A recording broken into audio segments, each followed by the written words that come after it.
Weston here with the Hidden Gibbon, and today I am back with another DeckTech video. And today I wanted to do something hog wild, right? You could probably tell by the little budget down there on the Moxfield page. I wanted to take one of the precons and take the commander from it, and I wanted to see how far I could push the deck. How far I could just make this thing something a little nutty. A little busted. So let's get straight into it. The commander is Kilo Apogee Mind. He came from one of the two precon decks from Edge of Eternities. He is a 3/3 for Jeskai. 1 blue, 1 red, 1 white. He has haste. And whenever Kilo becomes tapped, Proliferate. Pretty simple, pretty straight to it. This deck is a bracket 4. It's got an Ancient Tomb, Chrome Mox, Mana Vault, Enlightened Tutor, the One Ring, Urza, Lord High Artificer, and Deflecting Swat for Game Changers. And for the tutors, we have Urza's Saga, Enlightened Tutor, Tezzeret, Cruel Captain. As you can see, budget is about $5,700. Like I said, I went hog wild. Never ever spend this much on a Magic deck unless you're really prepared to play the deck for a long time. It's going to rely heavily on Proliferate and trying to take as much advantage of Kilo's abilities as possible. So without further ado, we have 2 Planeswalkers. We have Tezzeret, Cruel Captain. Whenever an artifact you control enters, put a loyalty counter on Tezzeret. You can untap target artifact or creature. If it's an artifact creature, put a 1/1 counter on it. So you can untap your Kilo. You can -3 to search your library for an artifact card with mana value 1 or less, reveal it, and put it into your hand. And -7 is at the beginning of combat. On your turn, put 3 1/1 counters on target artifact you control. If it's not a creature, it becomes a 0/0 robot. And then we have the Aether Spark, which is like it's got all the keywords. It's legendary, it's artifact, it's planeswalker, it's equipment. And as long as it's attached to a creature, it can't be attacked and has whenever equipped creature deals combat damage during your turn, put that many loyalty counters on the Aether Spark. And then it adds counters to things, draws cards, and can add lots of mana. We're running 25 creatures in here.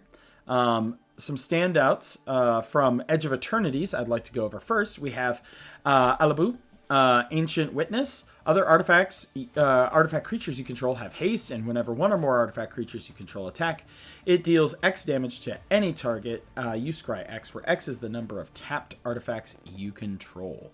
Down here with Momenon, the right hand, I've gone over him before in another DeckTech, but he has flying, and you may look at the top card of your library at any time.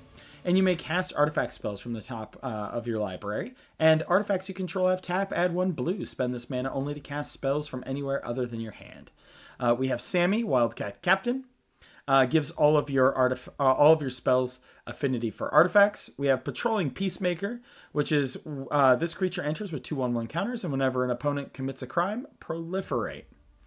And I believe, we have Surge Conductor in here. Whenever another non-token artifact you control enters, Proliferate.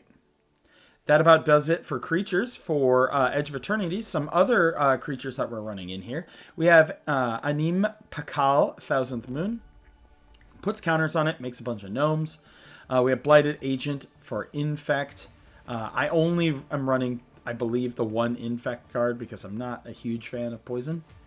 We have Ethereum Sculptor, we have Esper Sentinel, Dreamtide Whale to Proliferate, Flux Channeler, Foundry Inspector, Lulu, who puts stun counters on things and can proliferate, Jorah, whenever you cast a historic spell, you draw a card, Crystalline Crawler, it enters with a 1/1 counter on it for each color mana you spent to cast it, remove a 1/1 counter, it does stuff with Proliferate. Mendicant Core, not to be confused with Mendicant Bias from Halo. Mendicant Core's power is equal to the number of artifacts you control. Start your engines, and when you have max speed, whenever you cast an artifact spell, you may pay 1. If you do, copy it.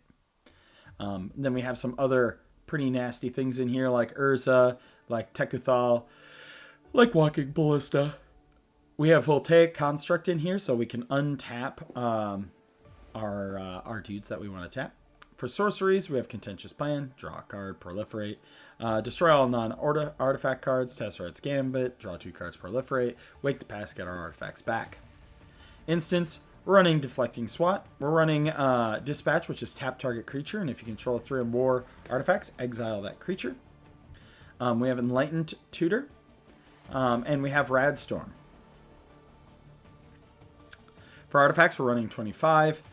We have the Clock of Omens in here. Tap 2 artifacts you control, untap target artifact. We are running Inspirit Flagship Vessel, Cloud Key, Chrome Mox, Arcane Signet, Astral Cornucopia, Contagion Engine to proliferate a whole bunch, Mana Vault, Midnight Clock, Mox Amber, Mox Opal, Mystic Forge, Replicating Rings, Simulacrum Synthesizer, Solar Array, Soul Ring, the Eternity Elevator, the One Ring, Ozolith, Unwinding Clock, Uthros, and Voltaic Key. You'll see with Unwinding Clock, Voltaic Key, and a few others, the goal is to untap things. Other than that, we're going to be putting counters on stuff and hopefully proliferating those counters into lots of value.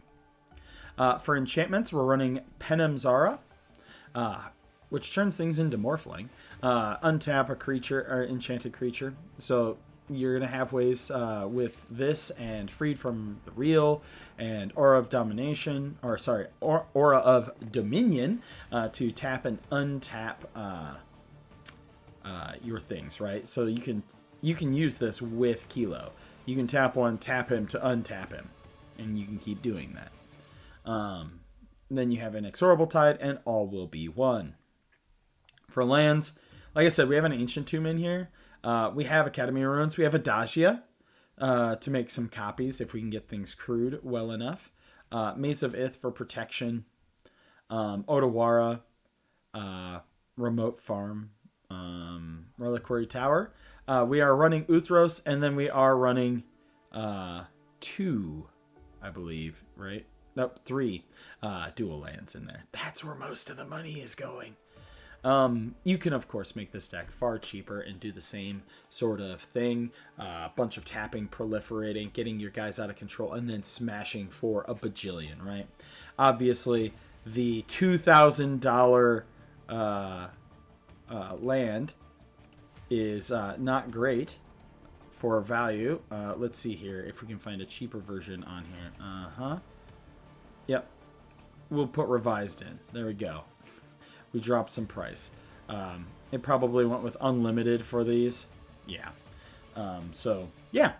Go ahead. Tell me what kind of am I on the right track here? Just way out of budget. Lord knows I can't afford the deck. But is this something that we could do with Kilo? Is make a weird like little tappy proliferate deck, get our creatures out of control. Let me know what you think of this. And as always, I'm open to any input and feedback about how I can improve. Thank you all very much for watching, and I hope you have a wonderful day.